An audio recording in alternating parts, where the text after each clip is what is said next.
आज साइलीको किचनमा पाक्दैछ कटहरको मिठो सब्जी। आउनुहोस् हामी सँगसँगै बनाऊ। कटहरको सब्जी खानलाई चाहिँ एकदमै मिठो हुन्छ, तर यसलाई काट्न भने एकदमै गाह्रो।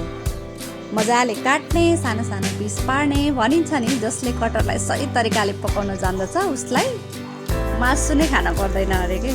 हामी मासु प्रेमीहरूको लागि है त्यो चाहिँ। फेरि जसलाई चाहिँ मासु नखाइ हुँदैन त्यसलाई चाहिँ जेमा पनि मासुकै स्वाद खोज्छ नि त, त्यो भएर। अनि म चाहिँ कटहर पकाउँदाखेरि मटनवाला ट्रिटमेन्ट दिन्छु क्या, एकदमै त्यस्तै गरी पकाउँछु।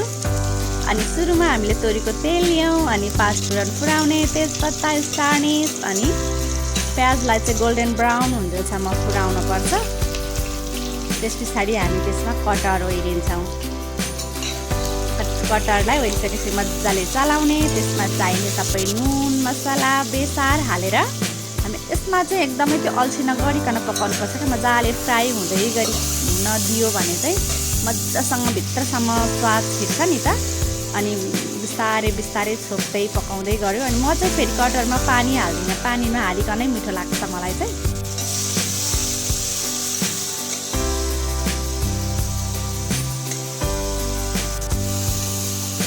कटहरको सब्जी चाहिँ यस्तो सब्जी हो जेमा पनि फिट हुन्छ जस्तो लाग्छ क्या यो मलाई। पार्टीहरूमा पनि रेडी टु इटवाला सब्जी हो यो।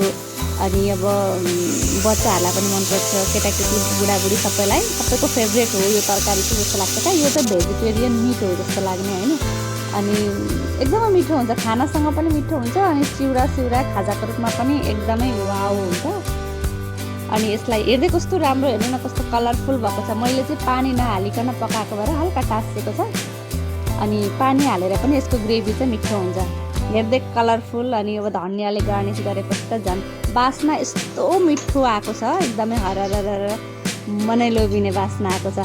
तपाईँहरू पनि यो कटहरको सिजनमा चाहिँ कटहर पकाएर खानु होला। यसमा चाहिँ एकदमै धेरै प्रशस्त मात्रामा फाइबर पाइन्छ, जसले डाइजेसन सिस्टम पनि राम्रो गर्छ। त्यो भएर स्वादमा स्वाद, हेल्दीमा हेल्दी ट्राई गर्नु होला है त। Thank you.